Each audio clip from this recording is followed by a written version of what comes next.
Les pido que abran sus Biblias en la primera carta a los Tesalonicenses y en la segunda carta. Vamos a estar viendo estas dos cartas donde estamos basando o poniendo el cimiento teológico. Pablo en estas dos cartas, fíjense todo el contenido de estas dos cartas, les enseña también la aparición del anticristo, la gran tribulación que iba a venir al mundo y la segunda venida de Jesucristo. Pero al introducirnos en el estudio de estas dos cartas, tenemos que tener muchísimo cuidado por las frases, la terminología, las palabras que han dado pie a una enorme cantidad de controversias acerca del programa profético de Dios. ¿Qué quiero decir? Bueno, hay cristianos que creen que el rapto y la segunda venida es el mismo evento y que sucede al final después de la tribulación. Hay otros cristianos que se llaman amilienistas, que creen que el milenio, no, que ya estamos en el milenio y que todas las profecías ya se cumplieron, que la semana 70 de Daniel ya se cumplió, etcétera, etcétera. Hay otros que siguen la línea del post-tribulacionismo, que creen que hasta después del milenio viene Jesucristo, y otros después de la tribulación. La iglesia de Tesalónica se encontraba con esta confusión, y es absolutamente lógico porque ellos no tenían lo que tenemos ahora de información, como lo vamos a ver de una forma detallada.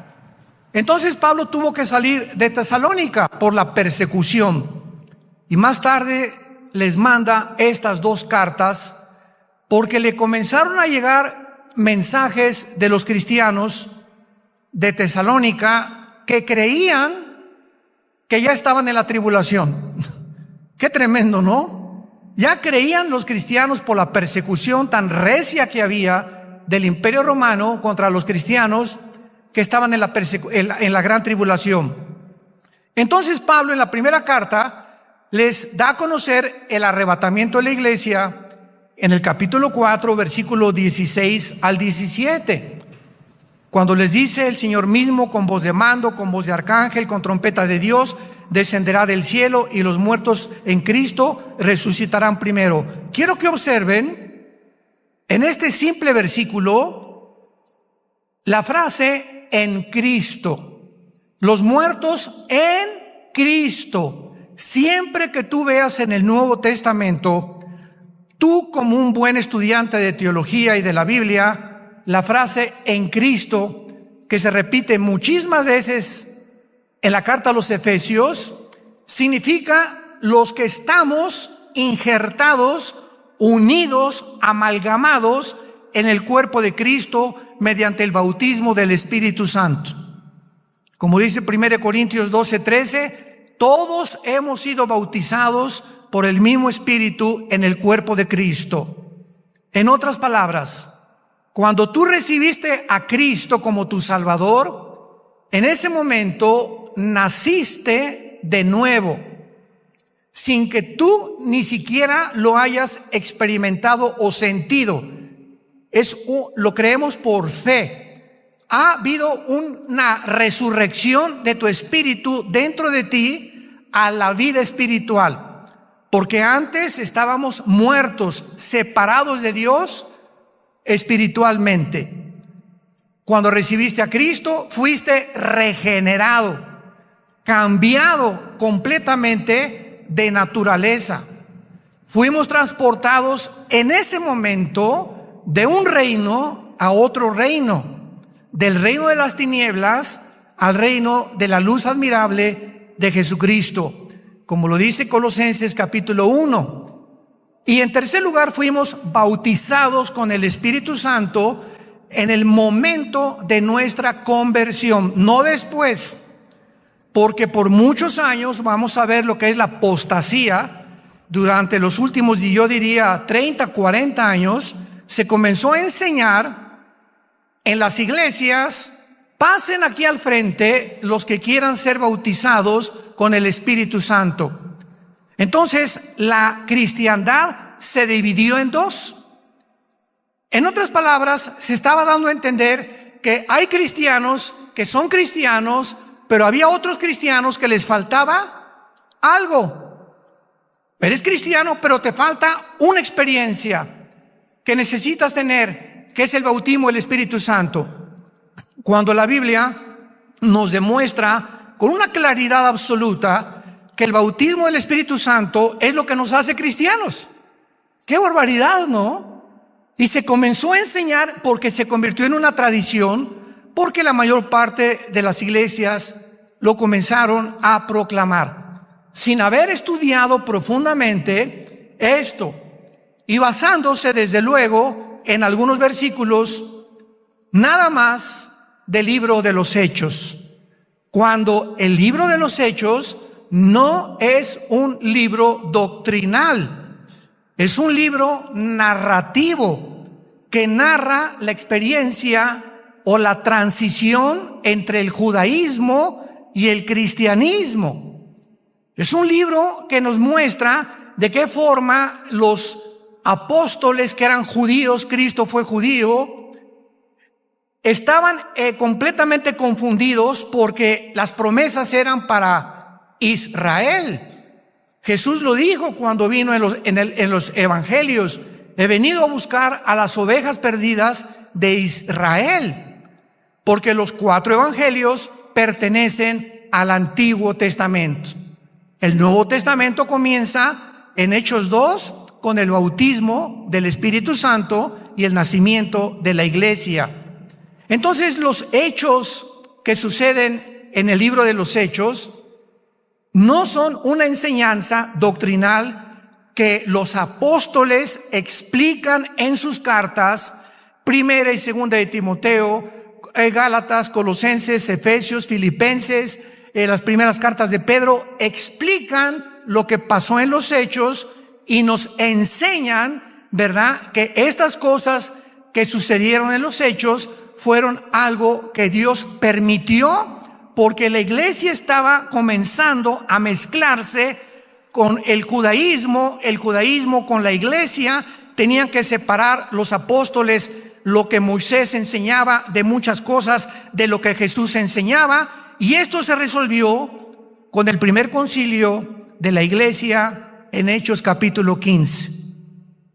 Ahí se juntaron todos los apóstoles y tenían que determinar qué cosas del Antiguo Testamento estaban vigentes y qué cosas del Antiguo Testamento ya quedaban obsoletas.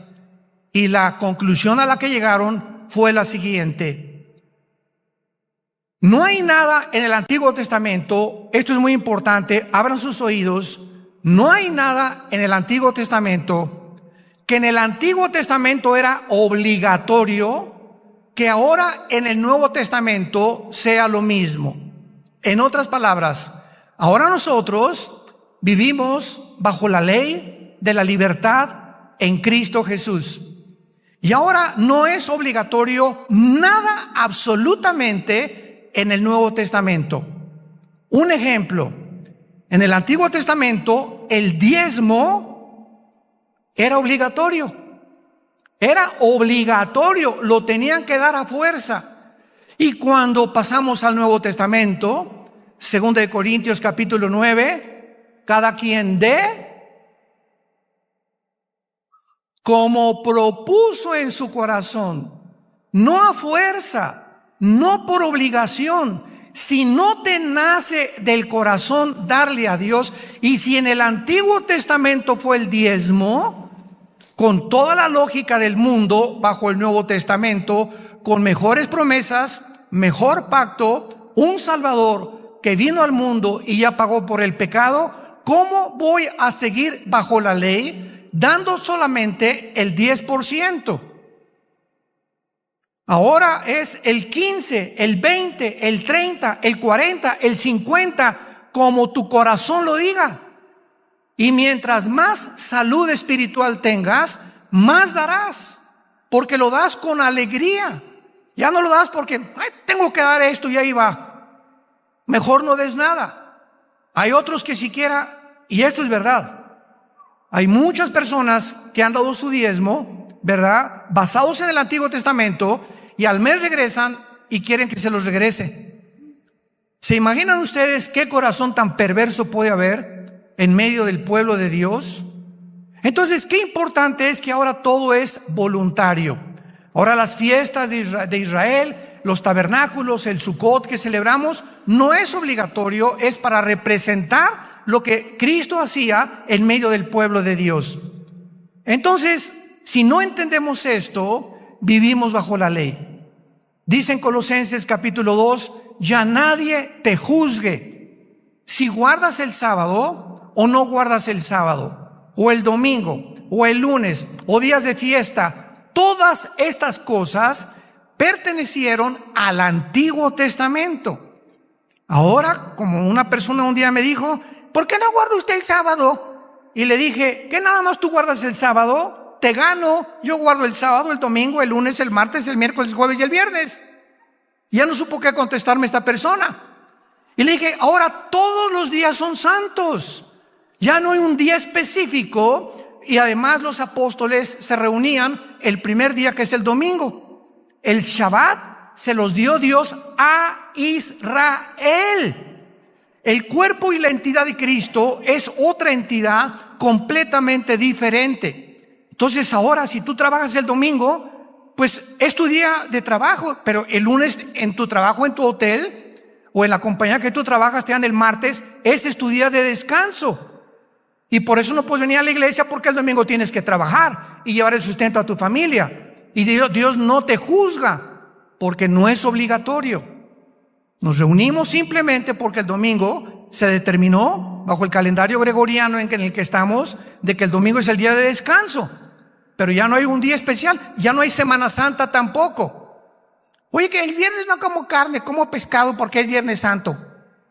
Y es Cuaresma. ¿De qué estás hablando? ¿Qué es eso de la Cuaresma? Eso pertenecía al Antiguo Testamento. Eso es de la religión apostólica romana. Esto no es de la Biblia. El cristiano come carne si quiere todos los días para que te pongas como una vaca si quieres. O pescado, de acuerdo a tu salud. Pero ahora todas las semanas son santas, todos los días son santos, todos los años son santos para el cristiano. ¿Me van siguiendo? Tenemos que deshacernos de tantas tradiciones. Pues no celebra la Navidad porque Jesucristo no nació el 24 de diciembre. Y si pones árbol de Navidad, eres un pagano, porque era de los babilonios. Mira, si no quieres poner árbol de Navidad, porque así lo sientes, no lo pongas y sigue con la cara de amargado que tienes. Y si alguien quiere poner árbol de Navidad y cantar jingle bells, noche de paz, no, deja que cante lo que él quiera, y si quiere el corrido del caballo blanco, que lo cante también. Pero lo que Dios ve no es, a ver, háblenle al arcángel Miguel, dice Dios, por favor, chéquenme quiénes pusieron árboles y quiénes no pusieron árboles. Los que no pusieron, pónganles una palomita, y los que pusieron, una cruz. ¿Ustedes creen que Dios juzga de esa manera? ¿Cuánto legalismo hay en la iglesia? ¿Cuánto legalismo hay en la iglesia? ¿Qué es lo que Dios ve? El corazón. El gozo y la paz que tengas en el Espíritu Santo. El reino de Dios no consiste en comida, en bebida, qué comes, qué bebes. Es el gozo y la paz que tú tengas en tu relación diaria con Jesucristo. Lo que Dios ama y lo que Dios busca de nosotros. No si te pones falda o no te pones falda, si tienes un tatuaje o no tienes tatuaje. Como me dijo una vez un señor, ¿verdad? Pues yo no me tatúa. ¿Y la panza que tiene de Santa Claus qué? No, pues miren nomás la hermana en qué fachas vino a la iglesia. Espérame tantito, es una pobre ex prostituta que tiene una semana llegando a la iglesia y todavía no sabe cómo vestirse. No juzgues. ¿Ya viste cómo se pintarrajeó? Parece Cleopatra. Y tú no sabes las razones que se encuentran detrás de esa persona que a lo mejor tiene 2 semanas y no ha aprendido cómo poder vestirse, cómo maquillarse de acuerdo a la cultura que ya Cristo quiere que nosotros tengamos. Que no atraigamos la atención sobre nuestro cuerpo ni nuestra cara tampoco. Entonces tenemos que crecer y madurar santos de Dios. Tenemos que entender qué es lo que Dios ama, qué es lo que Dios busca, qué es lo importante ante sus ojos y dejarnos ya de tantas tonterías que ya, por el amor de Dios, si tienes 5 o 10 años en Cristo, tienes que crecer y madurar. Muy bien. Entonces, cuando Pablo dice en primera de Tesalonicenses 4:16, los muertos en Cristo resucitarán primero. Esto significa la primera lección que vamos a aprender. En el rapto de la iglesia o en el arrebatamiento de la iglesia, como le quieras llamar, los únicos que van a resucitar son desde Pentecostés hasta nuestros días. Todos los que estamos en Cristo, en el cuerpo de Cristo. Antes de Cristo, Israel no estaba en el cuerpo del Hijo de Dios. Dice Efesios capítulo 2, que ahora Dios ha unido Israel y la iglesia, y ya no hay griego, judío, italiano, mexicano. Ahora se formó un nuevo hombre. Este nuevo hombre, este nuevo cuerpo no existía antes de la cruz. La iglesia era un misterio que el apóstol Pablo lo explica en Colosenses, en el capítulo 3 del libro de los Efesios, en Romanos capítulo 16, los últimos versículos. La iglesia era un secreto escondido antes de la cruz, que nadie sabía que se iba a formar un cuerpo en la persona del Hijo de Dios. Cristo en el Antiguo Testamento era conocido como el ángel de Jehová. No como un ángel, artículo indeterminado, sino como el ángel de Jehová. Entonces la iglesia es la que se va en el rapto. Muy bien. ¿Qué pasará con los que murieron desde Adán hasta Pentecostés? O sea, antes de Pentecostés hasta Adán hubo millones, ¿verdad?, de santos justificados por la fe, como Abraham, etcétera, etcétera. ¿Cuándo resucitarán ellos? Ellos resucitarán de acuerdo a Daniel 12, del 1 al 3, después de la tribulación, en la segunda venida de Jesucristo. Y observamos entonces que las resurrecciones tienen un orden. Hay un orden. Dios hizo un orden en el universo. Dios es el Dios de orden. Dios no quiere que nada haya fuera de la armonía. Una gran sinfónica, imaginémonos un saxofón fuera de tono. En una alabanza, una guitarra fuera de tono. En un coro, un hombre con una voz, con una tesitura que no le queda, a una muchacha que no le queda, cantando en otra tesitura, desentona absolutamente toda la alabanza, toda la sinfonía. Todo es un orden. Imagínate tu cuerpo. Nuestro cuerpo funciona si hay orden entre mi estómago, mi hígado, mi páncreas, mis pulmones y mi mente.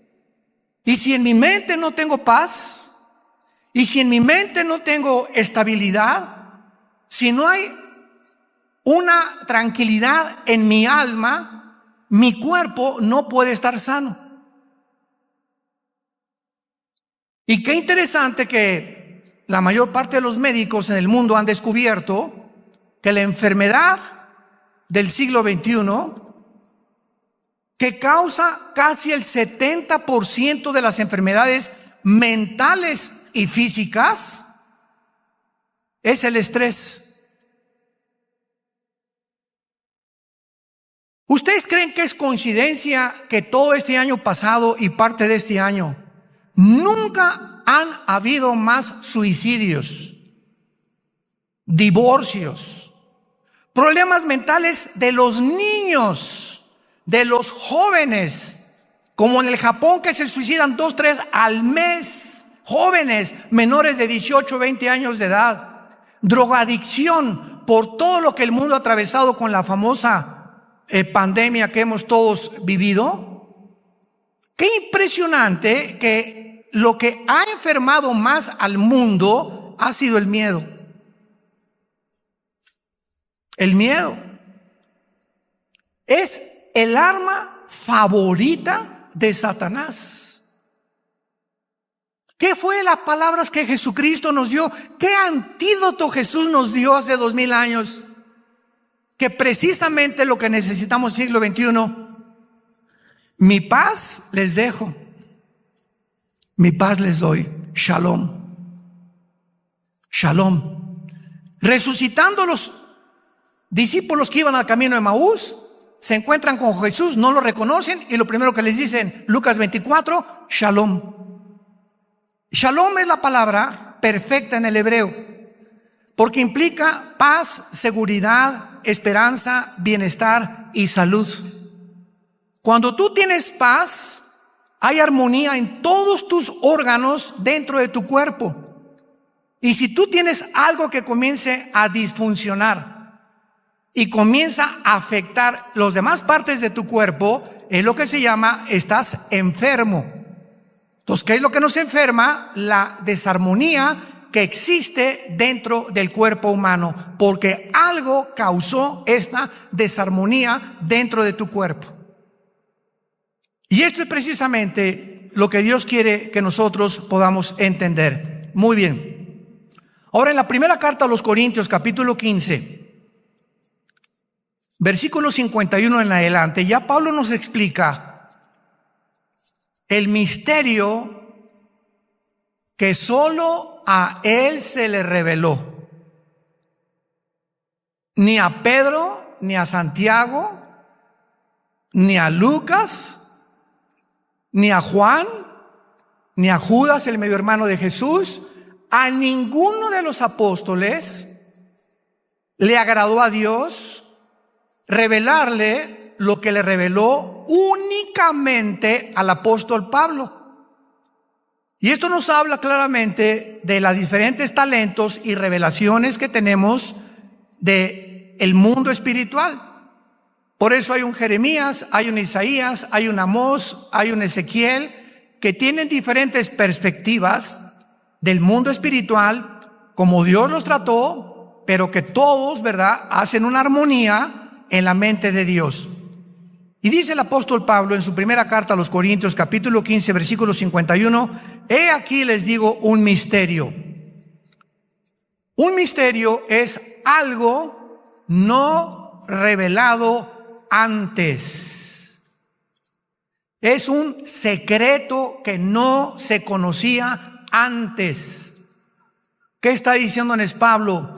Les voy a contar, les voy a revelar un secreto de Dios que en el Antiguo Testamento ni en los, escúchenme con cuidado, ni siquiera en los evangelios se conocía. Pablo, ¿cuál es este secreto? Estoy ávido por que me lo digas. Este es el secreto, que no todos vamos a morir. Y se usa la palabra dormir, porque cuando vean ustedes la palabra dormir en el Nuevo Testamento significa el cuerpo físico, no el alma ni el espíritu. Porque hay más de 55, 65 versículos que nos muestran que en la muerte tenemos una existencia consciente. Como en el quinto sello en Apocalipsis capítulo 6, vi las almas de los que habían muerto en el cielo hablando, platicando con Dios. Entonces, Pablo nos dice, este es el secreto, que va a haber una generación de seres humanos que no van a morir. Oye, Pablo, pero ¿qué acaso esto no contradice Hebreos 9:27, que dice, está establecido a los hombres que mueran una sola vez y después el juicio? Claro que está establecido, pero Dios tiene excepciones. ¿Cómo las tuvo con Enoc en Génesis 5? ¿Cómo las tuvo con Elías? Que en el Antiguo Testamento son los dos únicos hombres que partieron del mundo sin haber muerto, que son antitipos, ¿verdad?, de lo que es el tipo que es el arrebatamiento de la iglesia. pero esta doctrina no se conocía. No todos vamos a morir, pero todos seremos transformados. En un momento, en un abrir y cerrar de ojos, a la final trompeta, porque se tocará la trompeta y los muertos serán resucitados incorruptibles y nosotros seremos transformados. Lo comparamos con Primera de Tesalonicenses, capítulo 4, en nuestro capítulo, donde Pablo dice, versículo 17, luego nosotros, después de que resuciten todos los santos desde Pentecostés, luego nosotros, o sea, si ahorita viene el rapto entre una hora o mañana, los primeros que van a salir van a ser los que murieron desde Pentecostés a nuestros días. Este es el primero ellos. Y luego, atrasito de ellos, los que hayamos quedado, o sea, vivos, seremos arrebatados juntamente con ellos en las nubes. En las nubes. Cristo en el rapto no baja al mundo. Cristo en el rapto no baja a juzgar al mundo. Cristo en el rapto no baja a destruir al anticristo. En la segunda venida, Zacarías capítulo 14, en la segunda venida Cristo baja y pone sus pies en el monte de los olivos, donde se va a hacer un valle como una forma de cruz, y viene con nosotros a establecer su reino milenial. En el rapto nos saca del mundo y en la segunda venida viene con nosotros después de los 7 años de la tribulación.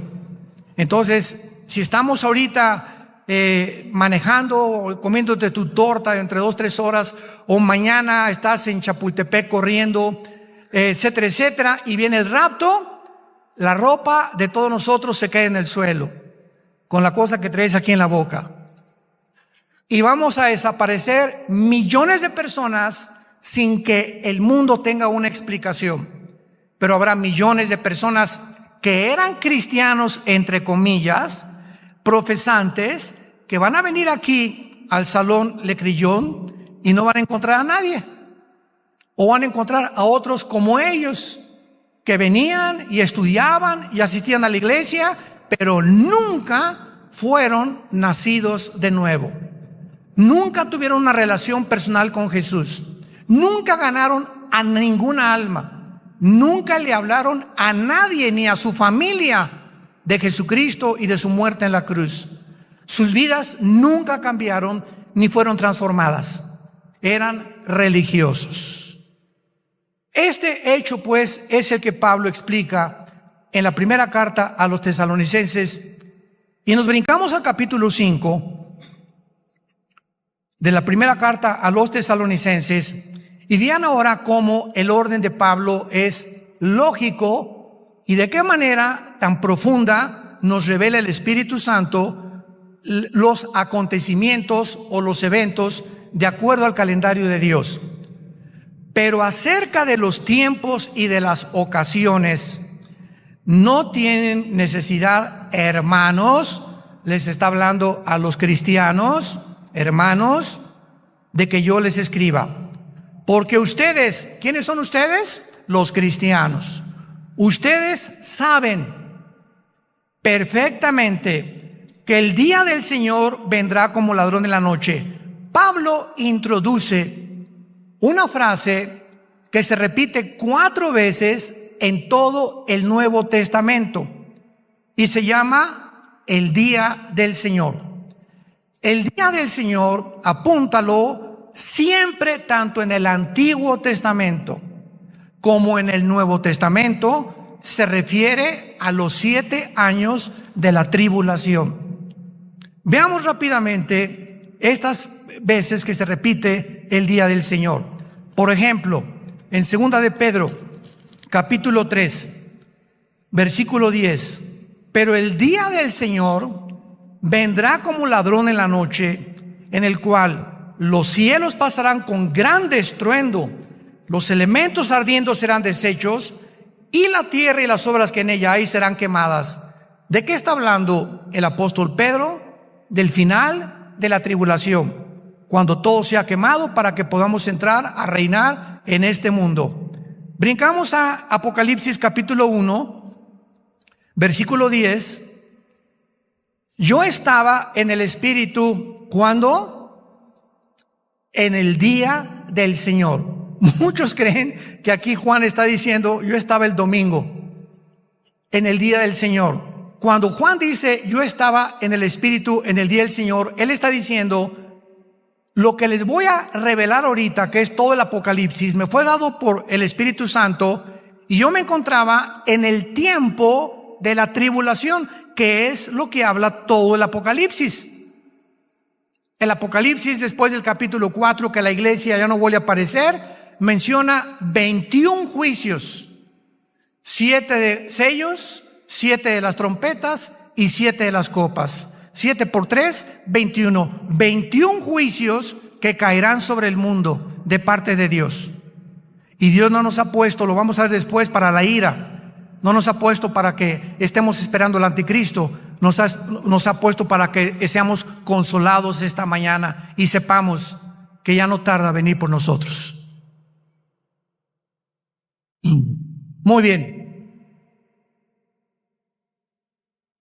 Regresamos a Primera de Tesalonicenses 5 y vemos ya a qué se refiere Pablo cuando dice: ustedes saben perfectamente que el día del Señor vendrá como ladrón en la noche, que cuando digan paz y seguridad, vendrá sobre ellos. ¿Quiénes son ellos? Los que no son cristianos. Ya no está hablando de los cristianos. Vean los verbos. Primero nos habla a nosotros, ustedes hermanos cristianos, pero vendrá sobre ellos, sobre otra clase de seres humanos. Ya no está hablando de la iglesia, vendrá sobre ellos destrucción repentina. ¿Qué significa que cuando digan paz y seguridad? Precisamente la tribulación comienza cuando el anticristo, como lo vamos a ver en la segunda carta, confirme un pacto por 7 años con los judíos. Daniel 9, 27. Y él va a decir paz al mundo. Y los judíos, confiados en que les va a permitir reconstruir el templo, que ya casi llega este momento, entonces a los 3 años y medio, a la mitad de la tribulación, el anticristo los traicionará y vendrá destrucción repentina. Entonces Pablo está diciendo lo que dijo Daniel y lo que el mismo Señor Jesucristo dijo en Mateo 24, versículo 15. Cuando vean la abominación desoladora que habló el profeta Daniel, huyan, escápense de Judá, porque vendrá tribulación como nunca la ha habido antes en el mundo. Vemos que cuando juntamos todas las piezas del rompecabezas y versículo con versículo y unimos varios libros, podemos trazar la palabra de Dios, trazándola como el Espíritu Santo quiere que la tracemos. ¿Qué cosas son las sectas? Son grupos que sacan un versículo u otro pasaje sin tomar en consideración las demás partes de la Biblia y forman doctrinas falsas. Como la del sábado, ¿verdad? Hay cristianos legalistas sabáticos, como los mormones que te dicen que somos dioses todos y que Cristo no fue Dios, como los testigos de Jehová que no creen en el infierno. Y así cada secta usa un versículo y te lo pone así en la cara, y cuando tú conoces la Biblia les enseñas y les dices lo que le dijo Satanás, lo que le dijo Cristo a Satanás en Mateo 4 del 1 al 10. Llega Satanás y le dice: está escrito. Vean ustedes al diablo. Oye, Jesús, está escrito, aquí están los salmos, que dice en los salmos: a sus ángeles mandará para que cuando te avientes del templo no te vayas a morir, o tu pie no tropiece en piedra.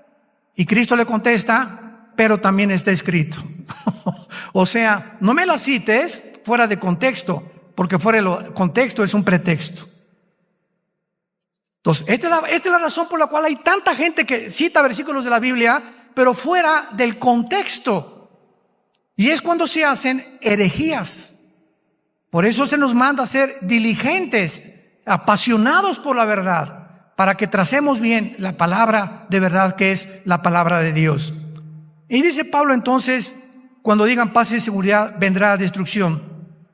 Versículo 24, mas vosotros, hermanos. Otra vez Pablo vuelve a hacer una grande diferencia entre ellos, los que serán destruidos en el día del Señor, pero ustedes, hermanos, qué importante es esto, ustedes no están en tinieblas para que aquel día los sorprenda como ladrón. O sea, ustedes no tienen por qué estar espantados por el día del Señor, porque somos hijos de la luz. Versículo 8, somos del día, seamos sobrios. Versículo 9, y aquí Pablo ya lo explica, más claro no puede estar. Dios no nos ha puesto para la ira. ¿De qué ira está hablando Pablo? De el día del Señor, donde vendrá destrucción repentina. Dios no nos ha puesto para que atravesemos ese día, sino para alcanzar salvación por medio de nuestro Señor Jesucristo. Antes de pasar a la segunda carta, aclaro lo siguiente. ¿Por qué dice Pablo para alcanzar salvación? ¿Qué acaso no la tenemos ya?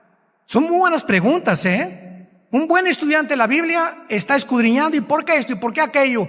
Y hay 1000 preguntas que hacerle a Dios para alcanzar salvación. Una vez una estudiante me dijo que entonces no tenemos la salvación y la podemos perder, y hasta el final podemos saber si fuimos salvos, y le expliqué, apúntalo, la salvación en la Biblia tiene 3 tiempos. La salvación tiene 3 tiempos: pasado, presente y futuro. Pasado, ya fuimos salvados del castigo del pecado. Ya fuimos salvados del castigo del pecado. Esto se llama la justificación. Y puedes apuntar ahí Romanos 8:1. Ningún juicio hay para nosotros ya. Ya Cristo pagó por nosotros en la cruz y ya tenemos una salvación garantizada eternamente. Este es el pasado. Presente, estamos siendo salvados de la presencia del pecado. Esto se llama la santificación. Estamos siendo salvados de la presencia del pecado en la medida en que más nos entregamos al Espíritu Santo. Y futuro, seremos salvados de la presencia del pecado en la glorificación. Cuando resucitemos, el pecado, ¿verdad?, o la antigua naturaleza será completamente ya muerta, erradicada del cristiano. Hasta el tiempo de la resurrección, el pecado habita en nosotros. Dice Pablo en Romanos 7, el mal mora dentro de mí. Ten cuidado, hermano y hermana. Anoche mi esposa y yo veíamos una película de las poquitas que ya puedes ver. Quiero usarla como ejemplo de una muchacha negrita que estaba en una universidad en África y llegó un maestro con doctorados y cosas así, y era como 25 años más grande que ella. Esta tenía 20 y él tenía como 55 años de edad, y la comienza a enamorar. Total que la comienza a enamorar y un día la quiere violar. Entonces, para hacerlo corto la historia, la muchacha morenita o negrita va con los decanos de la universidad, con los principales, y lo delata y no le creen. No, como un maestro con tanta reputación y con tantos diplomas, esto no lo podemos creer. Total que ella contrata un abogado, una abogada negrita también, y exige la abogada que le hagan un juicio a este maestro. Entonces, claro que él se defiende y resulta en el juicio que tenía 10 años en las otras universidades que él había enseñado una historia de violaciones a muchachas menores de 20 años que les ofrecía el sexo con tal de pasarlas de año. Y nadie lo había delatado por miedo, las mujeres por miedo de que no la pasaran, cómo le iban a creer, sin testigos. Finalmente cayó el hacha del juicio sobre la vida de este hombre, porque esta película es de la vida real. Y esto es lo que dice Romanos capítulo 2, versículos 2 y 3. ¿Qué no sabéis que la paciencia de Dios y la benignidad de Dios te guía al arrepentimiento? Yo le dije a mi esposa cuando acabó esa película, conozco muchas personas que las está juzgando Dios ya, que traían una historia de hace 10 años, 5 años, de abusos sexuales, etcétera, etcétera, o de otra índole, y que como no pasaba nada, creían que Dios lo había olvidado. Y Dios no puede ser engañado. Muchos de ustedes que me escuchan o a través de los medios de masivos, tal vez tengas una vida en la que tú crees, o pecados escondidos, que los sigues cometiendo, y como no te ha pasado nada, crees que ya Dios no ve.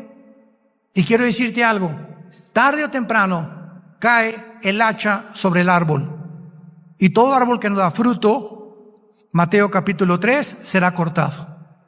Y Dios está usando esta época que estamos viviendo para meter el hacha y cortar vidas de organizaciones y de personas que Dios les había hablado anteriormente y que se burlaron de Él. Finalmente, tus pecados te alcanzarán, dice la Biblia. Tus pecados te alcanzarán tarde o temprano. Tú puedes ir caminando en la vida y ahí tienes tus pecados, robaste, violaste o lo que hiciste, no pasa nada, 1 año, 2 años, 3 años, 4 años, acuérdate, te van a alcanzar tal vez al 4.º año o al 15 años. Y cuando te alcancen, tal vez te alcanzaron cuando tenías la más grande oportunidad de formar una familia o de triunfar en los negocios, o que sea un escándalo en tu vida, o perder tu familia y tus hijos o tu testimonio, porque no quisiste encontrar el perdón en la cruz. El que esconde sus pecados no prosperará. No le puede ir bien a nadie. Palabra de Dios, que esconda su vida debajo de un closet o debajo de un colchón, no te puede ir bien. Tarde o temprano Dios tratará con tu vida. Mas el que los confiesa y se aparta, alcanzará misericordia.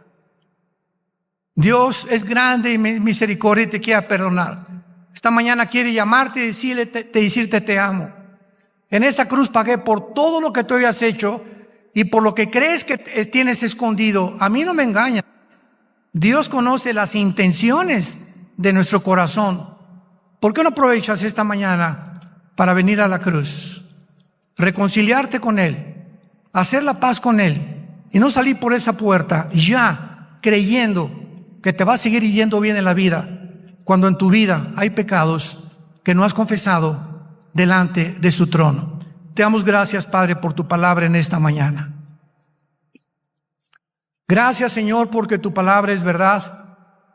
No hay nada torcido ni perverso en ella. Todas ellas son rectas al que entiende y razonables a los que han alcanzado la sabiduría. Bendito seas, oh Dios, creador de los cielos y de la tierra, y al gran pastor de las ovejas, tu Hijo Jesucristo, quien por la sangre del pacto sempiterno ha dado su vida en nuestro lugar, para que ahora hagamos las cosas que son agradables delante de Él, sabiendo que si somos llenos del Espíritu Santo, tenemos que vivir una vida apartada del pecado. No engañarnos ni creer que somos nosotros los que al pecado le llamamos pecado. No. El pecado engaña. El pecado te hace creer que lo que haces está bien, que no es malo porque haces otras cosas buenas. No te engañes. Y después de que te engaña el pecado, endurece. Te endurece el corazón. Y llega el momento en que ya Dios no puede tratar con tu vida. Dios tendrá que disciplinarte, porque al que ama a Dios disciplina y azota al que recibe por hijo. En esta mañana, dile: Padre Santo que estás en el cielo, Quiero vivir una vida abierta y transparente delante de ti y llamarle pecado a lo que tú llamas pecado. Lávame con tu sangre preciosa, porque es tu vida en tu sangre la que me puede dar esta limpieza en este momento que mi alma necesita para que haya armonía en mi alma y en mi vida espiritual. Gracias por la cruz y porque en esa cruz pagaste por todo lo que yo había hecho y lo que en este momento te estoy confesando. En el nombre de Jesús. Amén. Gracias a Dios por esta palabra, ¿verdad? Gracias a Dios.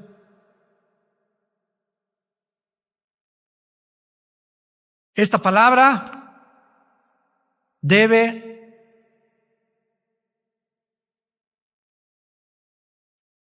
estar dentro de tu corazón. Día y noche, día y noche, día y noche meditarás en este libro de la ley. Cuando tú hagas eso, Josué, entonces todo lo que haces va a prosperar. Porque si tú vives en mi libro y lo consultas y te hincas y oras y me pides que te hable, te voy a hablar. Y te voy a evitar problemas que pudiste haber evitado en tu vida si me hubieras consultado. Vas a evitar cosas que ahora te tienes que arrepentir, porque me hiciste a un lado, me desechaste de tu vida.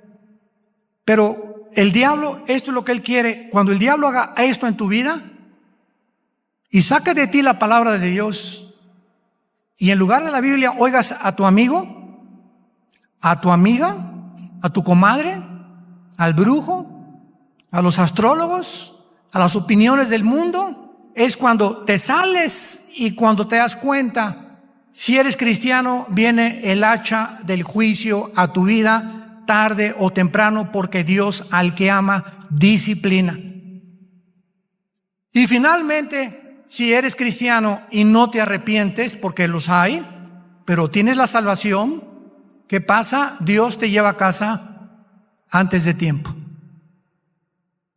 Se llama el pecado de muerte en 1 Juan 5, Santiago capítulo 5. El pecado de muerte es el pecado que un cristiano, siendo salvo, no se ha arrepentido, ni se quiere arrepentir, y solo Dios sabe que ya no te vas a arrepentir. Está tan duro tu corazón, y antes de que por tu vida el evangelio sea blasfemado, Dios te lleva a casa antes de tiempo. Tenemos la oportunidad de vivir una vida en abundancia, una vida de santidad, una vida de testimonio, y más en los días en los que los caballos del Apocalipsis ya se escuchan en el cielo y el novio ya está en la puerta tocándonos. Vengo por ti. Prepárense, preparémonos para encontrarnos con el Señor. Que tengan mucha paz.